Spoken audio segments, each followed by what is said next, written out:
দেশের বেশ কয়েকটি সীমান্তে ইতিমধ্যেই উত্তেজনাকর খবর ছড়িয়ে পড়েছে সামাজিক যোগাযোগ মাধ্যম সহ বিভিন্ন গণমাধ্যমে।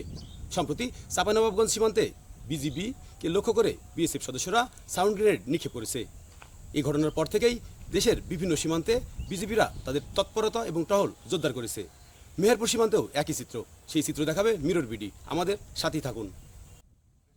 দেশের বেশ কয়েকটি সীমান্তে বিএসএফের উত্তেজনার পর থেকে মেহেরপুরে বাংলাদেশ ভারত সীমান্তে টহল জোরদার শুরু করেছে সীমান্তরক্ষী বাহিনী বাংলাদেশ বর্ডার গার্ড বিজিবি। সম্প্রতি চাঁপাইনবাবগঞ্জ সীমান্তে বিএসএফ সাউন্ড গ্রেনেড ছুড়েছে। এতে উভয় দেশের মধ্যে ব্যাপক উত্তেজনা দেখা দেয়। সীমান্ত এলাকায় বাংলাদেশ বর্ডার গার্ড বিজিবি কিভাবে টহল পরিচালনা করে তা দেখাবে মিরর বিডি। এটি মেহেরপুর জেলার গাংনী উপজেলার কাজীপুর সীমান্ত এলাকা। শূন্য রেখার পরেই ভারতীয় কাঁটাতারের বেড়া। ভারতীয় কাঁটাতারের গেট খুলে সীমান্তে চাষাবাদ করতে আসে ভারতীয় কৃষকরা।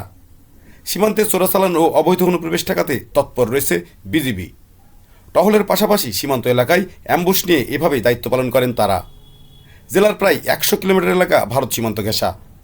সীমান্তের শূন্য রেখায় বাংলাদেশ অংশে দায়িত্ব পালন করেন বিজিবি সদস্যরা। 47 বিজিবি কুষ্টিয়া ব্যাটালিয়ন অধিনায়ক লেফটেন্যান্ট কর্নেল মোহাম্মদ মাহবুব মোর্শেদ রহমান জানিয়েছেন, সীমান্তে বিজিবি সদস্যদের টহল অব্যাহত আছে। সীমান্ত দিয়ে অবৈধ অনুপ্রবেশ ও চোরাচালান প্রতিরোধে সর্বোচ্চ সতর্ক অবস্থানে রয়েছে বিজিবি।